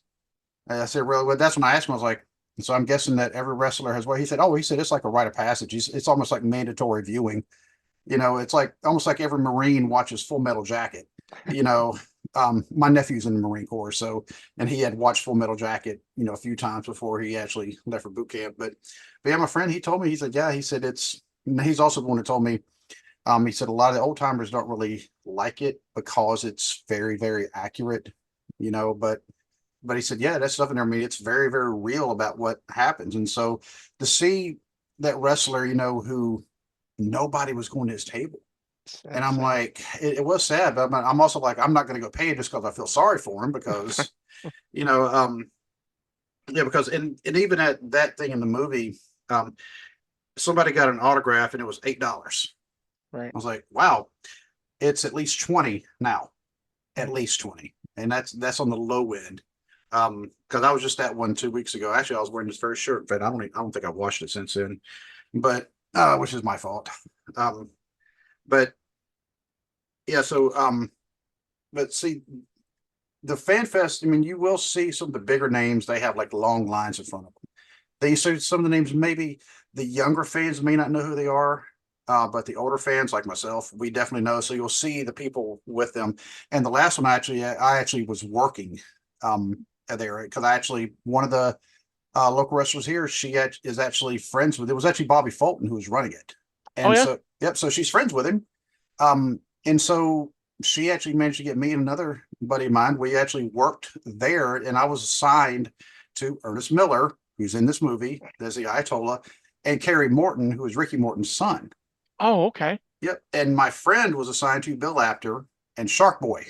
Shark Boy's so um we could tell you some stories about our day. I mean, it was kind of a long day, but I mean, there were some funny things that happened. There's some kind of negative things that also happened, but I mean, we still, just meet. And I had already met a lot of them before. It was my fifth fan fest I've been to, the first one I've worked. Uh, but you do see that, like I said, where you have empty tables, but then you see other ones where it's just the lines going out the door. Mm. And so that scene was also another one that is very, very real. And that one, apparently, they didn't have any of the newer, the younger wrestlers. They were all, from probably the Right. territory days. Yeah. But sorry, I didn't mean to hijack everything right there, but Oh Yeah, no, kind of wish that that's we had something like that out here. At least I don't think we have anything like that out here. The only time I've met a wrestler out here was Steve McMichael because he played for the Chicago Bears as well. Mongo. And yeah, and he had a yeah. restaurant over not too far from where we live, and we got to meet him a few times. And Okay. Hmm. he was a very gracious individual. Ted actually tried to get a Yeah. picture with him when he was walking out the Yeah. door, and he was like so nice to just take some time and sit there and just take the picture with him. Yeah. And I got a picture with him later on where there was another football player and a old radio announcer that used to be here. They fortunately he passed away a few years back as well. But always joking outside smoking with everybody, the Mongo? patrons and stuff. Oh Yes, yeah. outside Yeah. smoking with the patrons, Oh, like he was one of the gang. Mm, He just was so accessible. I mean, Yeah, he was amazing. now there's a lot more wrestlers who smoke than what it would surprise you. But him being a former NFL player, now that's what surprises me that he smokes. So, we, yeah. um, I was starstruck when I met him. I mean, Mongo's he was always larger than life. I mean, being an 85 bear um yeah, but being and on then the 85 Bears alone, yeah, and let alone being, um part of the Four Horsemen. And it's like it was just I was he was so incredibly gracious and nice and wanted to know where I lived and wanted to know who I was and everything. He was so amazing. It's very hard to see him now. Um yeah, of Yeah. fighting ALS. He used to And have that WCW belt, right? yep, There at the restaurant. The restaurant's yep, no oh, longer there anymore. They closed down. He wasn't an owner. He was kind of more like the face of yeah, the okay, restaurant. But of course, once he got sick, he had of course move away. And yeah, I'm very happy that he got elected to the NFL Hall of Fame. And I know Ric Flair thinks really highly of him. I've read so many hmm different articles about Ric Flair going to visit him. So Yeah. that's me and Ted's. That's we don't get the ability to see wrestlers unless we're willing to go to these Comic Cons that want to charge you $100 to meet like current or Right. famous Comic wrestlers. comic the entry fee for Comic Cons is like ridiculously Hmm. expensive. Most of the wrestling fan fest it's like $20 to get in. That's it. So or if you work there, you actually get to get in for free, but then again, you're also working. So it's not like you can do a lot. And I'll have to tell you the story about when I kind of met Road Warrior Hawk in the airport in Tokyo. He was not happy with me, and Uh-oh. then I found out later on, yeah, well, because he was smoking, and I just walked Oh, up. I was going to ask him an animal for an autograph, and Dan Severo with him was like, all of a sudden he was smoking like right where you get on the plane, so uh-huh. it wasn't even in a smoke area. And first thing went up in my mouth, I was like, dude, you can't smoke here. And he didn't even look at me. He's like, are you airport security? I'm like, no, but Nope. I'll wait for them to tell me. And I was like, well, that was stupid of me. But then I find out later on, because that Hawk, Michael Hegstrand had one of the worst tempers ever, and he Yeah. would fight anybody. Yeah. And now, him beating up some poor airman, I'm just going home on leave. Then I ended up being on the same plane as, yeah, it was a whole thing. But of course, when they show Randy back working, like you said, at the deli, it looks like he's having fun. That's what he tells, the guy says, "This fresh, fresh as monkey's breath, brother." Yep. And I started thinking that is such like an '80s sounding term that you would hear, "Fresh as monkey's breath, brother." I was like, Yeah. yeah, that it sounds about right. But then he tells him to go back. I'm like, if he throws that and ends up busting open, I mean, he's gonna, Uh, But the guy's like, "What do you want me to do?" you Okay. right. Um, but Yeah. then, but he walks in and his boss, the boss is in there looking at adult sites, what to say that on his computer, in the office. And I'm like, okay, first of all, what kind of internet firewalls do y'all have? So we're Obviously none. none. You guys Why like, why do I need to knock? I mean, it's a office, right? right. Right. There's And no reason.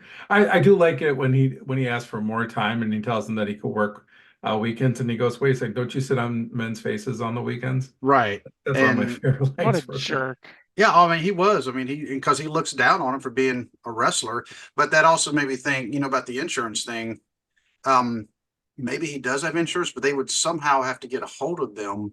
And the boss doesn't even ask him, "Hey, are you all right?" Or anything. So that one, that's kind of vague, like whether or not to know Mm, about it, because he was gone for a few weeks. And he's scheduled during the week, right. so it does kind of Gotta make you think this wonder. is a non-union type of job because first of all, it sounds like he gets hours as he well sees fit. Like, hey, this week can I get some hours? Yeah, that's what it sounds like, at least at the beginning of So he's probably a the part-time employee, which probably means he part-time. probably doesn't have insurance through them. Yeah, yeah, most likely he doesn't have insurance. And, like I said, he also sounds like he is not very reliable as far as how often he can work. It's more like, Right. hey, I need this job. And that's another reason why maybe his boss treats him the way he does. It's not always about the wrestling, but he's also not one of those employees that he could rely on because he's Very true. never available. But I do love the fact that he loves doing his job. He seems to get really good at it really fast. And but then to see the bad day that he has and see how that affects his work. I wish instead of him hitting something, he would have accidentally sliced himself a little bit Oh, he on did on on He the does. yeah, but on the that He but cuts slice. himself. doesn't he slice himself because he like hits it? No, he actually takes and he Yeah, has his thumb and he just rams the blade yeah. into it Oh, okay. because Yeah. I'm thinking that's something he learned. There's a reason why I didn't see it completely because Did it my eyes trigger kind of head? almost went shut because I almost realized what was going to happen and I Yeah. didn't want to see it. Yeah. So And if you one of the things that I noticed rewatching it here that I had never really noticed is when he's walking down the back of the grocery store when he's going to go out into the deli, he's hearing the cheers of the crowd in his mind, and he pauses before he goes through the plastic things, just like he's coming out of the curtain. Yeah, just to let you And know, I used to work at a grocery store and I did the same thing. Just to let oh, you know, okay. I thought I heard the crowds cheering and I came Yeah, through the curtain like that. So Yeah. makes sense. Yeah, I mean, he's Makes psyching sense. himself up to go out there and perform. well, he's nervous because he's Right. never done this before. So he's yeah, like you said, he's psyching himself out. So that's the way he does it. I thought it was a great. I think that is a great way of kind of doing that. The director here is doing a great job of just bouncing back from the wrestling life to his ordinary life and kind of showing how both are kind of similar in certain ways. It's just an amazing job. And I'll go ahead and read the last two paragraphs on Wikipedia. It said, at the deli counter, we've kind of already spoiled a little bit, which I guess I should have told spoiler alerts at the beginning, but I'm pretty sure people know if you're listening to something, give a movie review, it's like a given. You're going to have spoilers. Ye- right. Uh, yeah. So at the deli counter, a patron recognizes Randy as the wrestler, though he denies it. The customer persists, which agitates Randy, who then cuts his own hand on the slicer and promptly quits on the spot, going into a rampage in the store while insulting Wayne and the customers. Spurred by the fans' recognition of him and with nothing left, Randy decides to return to wrestling and reschedules a rematch with the Ayatollah. He reconciles with Cassidy, who has also just quit her job, though she begs him not to wrestle because of his heart condition and pleads with him to cancel the match. However, Randy disregards her advice, explaining to her that the only place he belongs is in the ring with his fellow wrestlers and fans who love and respect him. As he wrestles, Randy begins to feel chest pain and becomes unsteady. Noticing this, the Ayatollah urges him to initiate the pin and end the match. Randy refuses, however, and climbs the top rope for his signature finishing move, a diving headbutt called the Ram Jam. He looks over and sees Cassidy has left. As the crowd cheers his name, Randy, with tears in his eyes and smiling from his fans' tears, leaps from the top rope. And this is when it goes black and it leaves it up to the viewers' discretion as whether or not he dies. Yeah, that But was the director's intention, is yep, to let us think of what might happen. I know there was an interview, I think Ted, I mean, you talked about this off air earlier. There was an interview done on what they think the director that said, yeah, he died. yeah. So, spoiler, he dead. He gone. Yeah. um, It's it. I mean, the way I liked, it's it's so hard to take any positive out of anything, but I think that I don't know if she leaves. I like to think that she just went back to the dressing room because she didn't want to watch because she was afraid of what was going to happen.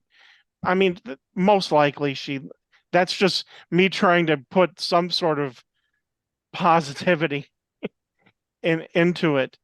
Um, it If he just saw if he saw her, would have he stopped? would he have stopped?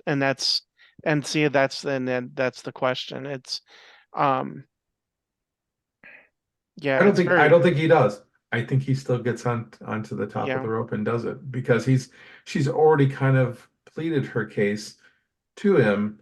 He's already kind of caught up in everything. His instinct is to go on that top rope and still do right. the move. because he thinks that it's going to push him back into as the level of superstardom that he had before, and Mhm. he's still not really, he's never going to reach that again. He's peaked a long time, and now his peak was higher than most people's, but he's never going to reach that again, even though he thinks for some reason that he will. And one of the things that it mentions that she quit her job when she's there at the club, and then she puts on her clothes and walks out. And one of the things you hear the other women say, "Hey, you left your shoes." Right. That was a thing in wrestling. You don't see it happen very often because, unfortunately, a lot of wrestlers don't have that last thing. But they're supposed to leave your boots. It's a tradition. Your last match, you leave your boots in the ring. That's why when Paul Levesque, Triple H, when he found out, ironically enough, heart condition, he almost died. Hmm. And he has a defib now put in his heart, and the doctors told him, "You're done wrestling." And he said, "Okay." And he listens to him. Well, on the very next Raw or SmackDown, he came out and he put his boots in the ring and walked Yeah. out. And because Triple H is I mean, he has a wrestler's mindset, and so he did that. Undertaker, at what was supposed to be his last match, Right. he put his whole thing in there but then he had another match, a few more matches, and it's like, okay, I have no idea what's going on here, but but I don't know if Sting did that or not at the last AEW pay-per-view, but Yeah, I didn't get it. I would I would imagine he did something similar, because there's another person that has the utmost respect for everything. yeah, But I will say this with the Undertaker, he never appeared again as the Undertaker. He appeared as the Dead Man, not I as did. Yep. yeah. So when he fought AJ Styles in the COVID the pre-recorded pre-recorded match. match, Yeah. Yeah. which was pretty cool, I have to admit. He wasn't technically the Undertaker, he was the Dead Man. And yeah, I have mixed feelings about that match. Because Undertaker's my favorite wrestler of all I time. mean, I'm not a fan of the theatrical matches necessarily, but sometimes, they can be pulled off, pretty good. I thought this one was good. Mhm. I've seen some other ones that weren't, as Mhm. good. I'm like, I wasn't a real fan of the Matt Hardy stuff. nah, The broken Matt Hardy thing. right. I never really got that whole thing. But um yeah, the ending of the movie is very reminiscent of the final scenes of The Sopranos, where you wonder if Tony dies in the diner. um it it's yeah, Aronofsky said that he wanted to leave it up to the viewer whether or not he dies in the ring. And but then he said also too in an interview that yeah, indeed he does die in the ring. Um it's just so tragic. But like you had mentioned, is chasing. Um Requiem for a Dream is about heroin, and he's essentially Randy is Chasing the a dragon. he's chasing the dragon. Yeah, Yeah. because you can never achieve that high ever again. And eh, um yeah, it's so tragic. And it's just it's heartbreaking. He gives everything there. And um and they and Ernest Miller's his name's Bob. and Yeah. and, and he's begging him almost to. And he kind of comes off, when they're meeting before, he kind of comes off as kind of a aloof, kind of a jerk. But when they're in the ring together, he almost begs Randy to go home, to let's call it. Yeah, And he was going to give him the match. He was going to let him yeah. pin him. But before that, though, he was like, "Oh, you're stealing my moves." He's like taking it out on him when he's Are you still in my doing it, moves? But right? Yeah. Right. And then, like you said, before that, I mean, he's like, because he goes to him, he's like, "Do you want to work, the moves out, and things of that nature?" And he goes, "No, we're good." And he's like, "Okay, that's typical you doing it." I think this is kind of almost. Don't want to say exactly a suicide, but think about before the match, he has to give that speech. And to me, it's almost like a suicide speech. It's almost like, I'm sharing all this with you guys because this is it. I'm prepared to die. Yeah. And that's why I'm thinking, he, does what he does, even, doesn't accept the pin. He's he doesn't want to live a life without this. And if this is the way he goes out, so be it. But he's not alone this way. He's surrounded by people who love him. Well, they love Randy. And that was the thing also he when he goes back to his van, he said, "Oh, Robin, you done now, Randy," and he's talking himself into just becoming Randy. At the same time, Cassidy is now going back to being just Pam, because Cassidy is her stripper name, her ring name. But she's going back. She no longer wants to do that. She wants to be Pam. She wants to be the mom for her son, who Randy gave the character the little figure. He said, "That's a collectible, $300." She said, "Really?" He said, "No." that part I thought was kind of funny. No, Yeah. but but he's playing with it. You see him. I mean, he's really digging it. And so I think that's another thing with Aronofsky's movies is the transformation, like Black Swan. You see her transforming, becoming the Black Swan, and then, of course, in Requiem for a Dream, you see how they transform. They're no longer, I mean, they're no longer even getting high. They're having to, and do the heroin, and then the dude's mom is doing all the, I'm guessing, meth, Hmm. because this point they're not even getting high. They're Yeah. keeping themselves from being sick, and so they've all done that transformation. And you see, I mean, um, and and so like you said, with it being almost like a suicide thing with the speech he gives. Now, to come think of it, is almost like the Ultimate Warrior when he gave his speech in Raw. Ooh, That yeah, was Yeah. so weird. Yeah. yeah. No, that From a that very weird individual.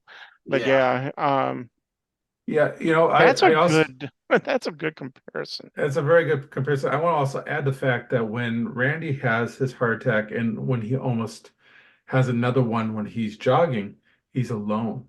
right. Mhm. He's all by himself. So I think here he'd rather die in front of all these fans, the people Right. that come to see him, so he doesn't die alone. So this is probably the perfect place for him in his mind to go out. Because even to the point where he's in his trailer and he's just sitting there, then he calls the kid in. You want to play Nintendo? And you kind of feel like, he's, as old as what he is, but he's that lonely.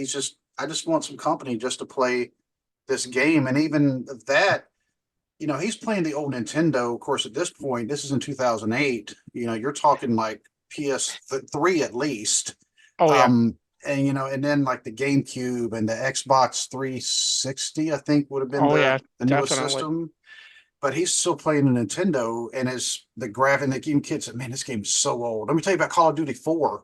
And they're Hmm. like, "Yeah, they're in Iraq and all that stuff." And he's like, "What And he Call of didn't understand what he was saying either. He's like, right?" "What? Call it what?" And he And was begging that kid to stay. He's like, "Don't you want a yeah, rematch? You should rematch me because I just beat the crap out of you." So right. And the kid's like, "No, I got to go do this." And even one of the things I noticed about Cassie, she was the same way because they had the conversation about all the hair metal bands, which I'm like, cool. By the way, the soundtrack for this one is just fantastic. It's killer. Um, but they're talking about, oh, Crew, and then she says Def Lep, which I'm like, I've never heard one person refer to Def Leppard as Def Lep, Uh-uh. but whatever. But even her music on stage, she was playing like Firehouse, Yes. Scorpions. Meanwhile, everybody else is playing what was modern day hip hop at the time, Hmm. you know, and so she was also like, she's kind of stuck in her ways. Randy is stuck in that. I mean, um, and she definitely was not old, like you were saying, Ken. I mean, she was only 43, and she was still pretty banging, But I mean, Yeah. I guess for that profession, it might be considered old. I mean, I don't know. I've never been in that profession. well, not me personally, at least not recently. But I would say that I had some friends that actually dated strippers or, hung out in those type of areas. We used to have one down the street from Mongo McMichael's back in the 90s, before it was Mongo McMichael's. But they would hang out, and some of these ladies, from my understanding, were in their 30s, 40s, Ah, pushing close to 50. So for some of them, that's all they know how to do. So I think character into early 40s is not uncommon. I think it's probably something that definitely happens. But then it's also, what is your clientele? right, What kind of Yeah, this people isn't are paying? yeah. She's not at Scores or, you know, the Peppermint Rhino in Las Vegas or one of those places. This is more of a seedier type right. of an establishment. I mean, you go back to I the boys that are complaining about how old she is, but wait a second, didn't you pay for this? Didn't Right. you select her to be the person that you wanted to get the lap dance from? I mean, it yeah, but she also doesn't come across as being somebody who's maybe in their early 40s. You feel like there's an age gap, which I don't know if there really was in this situation. I don't know what Mickey Rourke's age is. But you do feel like he's maybe a little bit older than her. Oh And yeah. Yeah, and if she is, because if she's 42 in that age, yeah, I guess you could say then she is a child of the 80s. Yeah. Right.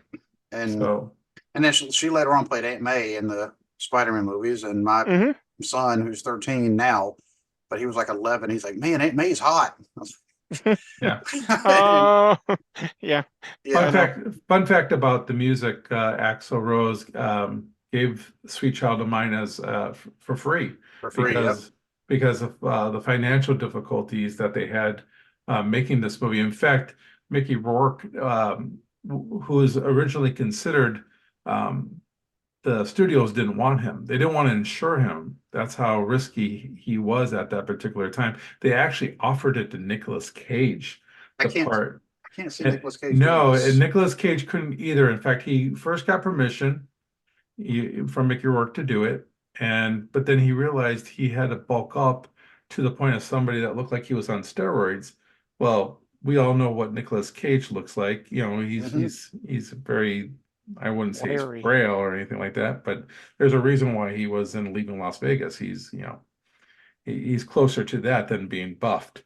Right. So, but he said that in order for him to do that, he would actually have to really put himself on steroids, which is something he didn't want to do. And then he called Mickey Rourke back and said, I just can't do it. And the director really fought for him and got him to be in this movie. So, this movie had a lot of going against it with, money limitations and your lead star trying to get him on board. So kudos to the director and the powers that be because they made one heck of a movie here. Yeah, they did. Yeah, and as far as the soundtrack goes too, the Bruce Springsteen song that plays over the credits, Yep. Bruce actually is friends with Mickey Rourke and actually wrote the song for Mickey. And Darren Aronofsky and Mickey Rourke actually, this is one of those things that only amazingly lucky people like Mickey Rourke get to do. They ended up seeing Bruce at a show in New York, and they went backstage, and he played the song for them, and then gave them the song. I I mean that's just Yeah. I mean And the song is actually named "The Wrestler." I yeah, forgot about that part of it because I'm thinking it's called "One Trick Pony" right. because the opening lyrics. Have you ever seen a One Trick Pony? Well, that's me. And I was like, man, because I don't like all of Bruce Springsteen stuff, but some of his stuff I do like. I mean, I like because Mhm. man, he has some great lyrics, and that was perfect. Talking about the One Trick Pony. Well, that's me because that's all Randy knew. And then Cassidy, I wanted to also see more of a backstory on her. Mhm. Because she said, well, I had a kid, well, his dad's not been in the picture for, but they don't tell, Mhm. what exactly happened there. So, I mean, I wish there was more of a backstory there and how she ended up and how long she's Did been she go stripped. back to stripping because she needed to Right. support her kid? Did she have another job that she was doing at the time Well, and she couldn't do it because she well, had she, got she pregnant? may see that the local grocery store has an opening in the deli. So, Yeah, that yeah. she could Yeah. actually go work there, maybe. They'll Yeah. just Well, tell her, look, don't be like the last guy. He sliced his thumb off and threw it at somebody. But Yeah. It's wouldn't that be funny though? If instead of going to black, go back to the grocery store and she is behind the counter. yeah. And, um, so overall, what did you think about the movie? There, Ken, I'll hit you up first. I like the movie. It's not something that I think I would pull out to watch on a regular basis, but it's nice to revisit this movie. I think it's really great a movie for hardcore wrestling fans. I think people who are not wrestling fans might get the wrong interpretation of what a wrestler really is, as I stated before. But Mickey Rourke, this is amazing performance, and I'm not the biggest Mickey Rourke fan as well. I mean, there are some movies that I think he's okay in. I think after this, some of his choices are kind of weird. I mean, he wasn't that great in Iron Man 2, was not very good here. But here, he's just amazing. And um, Marissa Tomei, she's also incredible. I think I buy their relationship.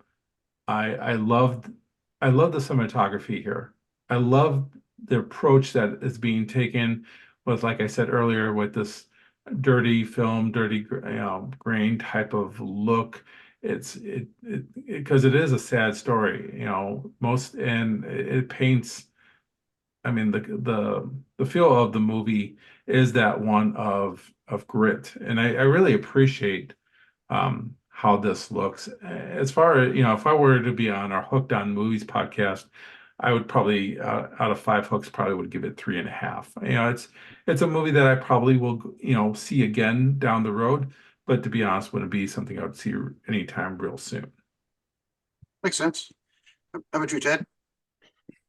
Um, I mean, this is, I mean, I think it's pretty obvious, how much wrestling has meant to me throughout my life. It's one of those things, and this movie just really, um, it really pulls at everything, uh, as far as heartstrings for me. I couldn't agree with Ken anymore.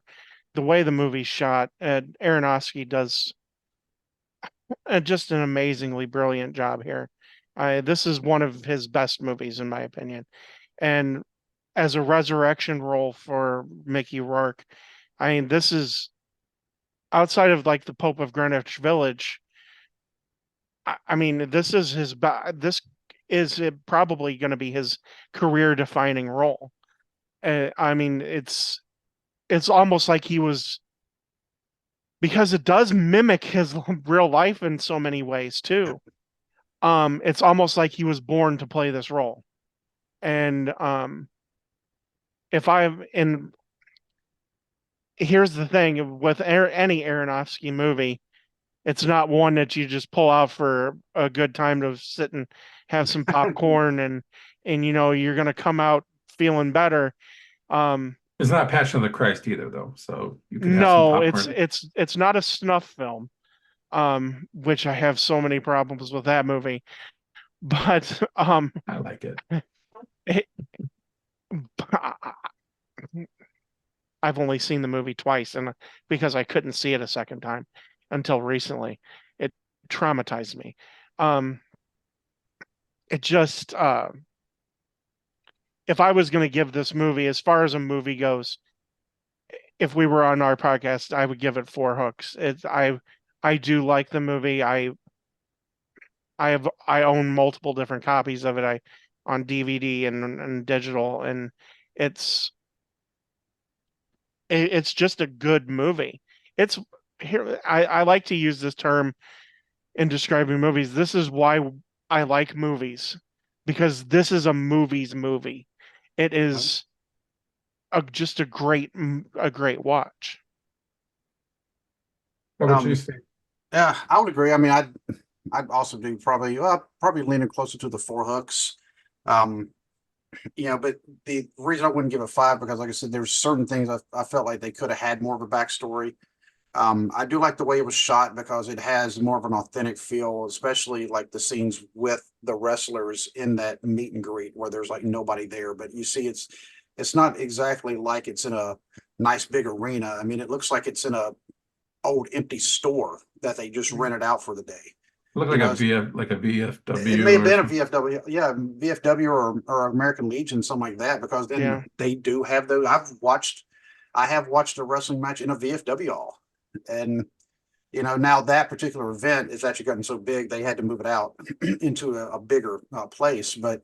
Um, but just to see that, and then to see, how the wrestlers all interacted with each other, because I saw that, for real at those fan fest, when they greet each other, it's not, you know, just, I mean, they're greeted with hugs and everything else because of the stuff they've been through. They've been on the road together, and so you could tell that camaraderie that there is, it's very real, but then the injuries are also very real. The not having anybody there when he comes out of the hospital.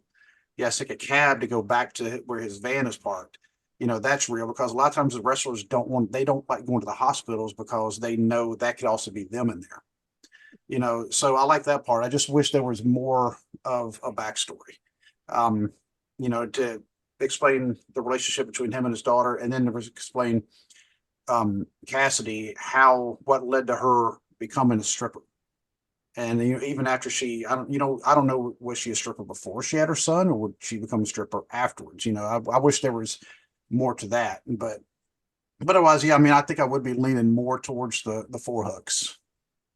So that's just me. I do like the movie. Obviously, I'm a big wrestling fan, and and we've had this for years. So thank you so much. Finally, we're able to, you Yeah, know, um, hopefully I was able to do this justice for the two of you, and it was a lot of fun. Yeah, you have to tell Eric, your buddy, that hey, dude, you missed out. he did miss out. I mean, Yeah. this movie isn't ready to rumble, like I said earlier. That means that's a classic. But actually, I would love to do that movie one day. That's one of like one of my was it like guilty Guilty pleasures. pleasure. Yeah, it's a Yeah. very guilty Yeah. pleasure for me watching that movie. Oliver Platt Yeah. as the main guy, no, doesn't work. But it does. But those type of movies make me interested in things like the David Arquette um, Ah, documentary that's out there with the wrestling. How people hated him, back in the day Oh, I did. because yeah, you probably I did. did. You probably hated him even before you I probably no, as a I did. wrestler. I actually didn't because I thought it was an insult, and that is one of the biggest reasons I, well, not the biggest reason, but it's why I can't stand the man who shall remain nameless. right. Um, because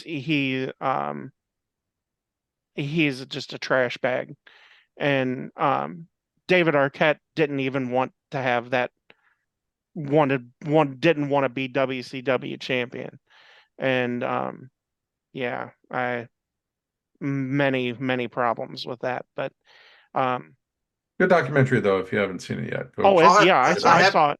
I haven't watched it yet. I'd like to.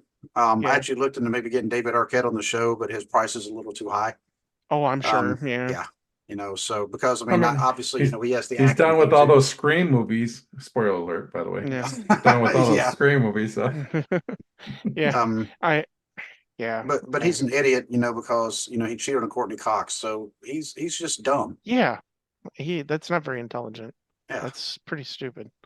yeah. But So, yeah, but uh, yeah, yeah, that's a whole podcast all of its own. oh yeah. Talk So, about how that all went down and the decline of WCW and Yeah. yeah. If you ever want to talk to us about any of those, the client at WCW or uh, Arquette or Ready to Rumble or all the above, we're ready for you because those Um, things are interesting. I'll Those tell you things are what. fun. I think maybe the next time we come on, it ought to be for Iron Claw. there you go. There you go. I'm So I'm Love off for that. yeah, I that's we just have to we'll figure have out to the do time. something happy though. We'll have to do No. something happy. You mean you don't want to do Dark Side of the Ring? You don't want to do Oh, an episode of one of those? Yeah. Yeah, the Doctor. I haven't even watched this season. Actually, I didn't watch last season either. I need to actually get caught up on all those. But Yeah. um, yeah, Yeah. but That's yeah, but yeah, thank you, gentlemen, so much for coming on. I mean, this has been a lot of fun. We'll have to do it again sometime because we've been recording for about I'd say about 2 hours, and so this is a very good length. So hopefully, I'm pretty sure our fans will enjoy it. And if you have not checked out Hooked on Movies, go do it on just about any audio platform there is, I'm guessing. Yeah. oh yeah. So Bet. yeah, and go check it out because BC Hunter, thank you, BC, from Wrestling with the Truth, our friend from lovely tropical Nova Scotia.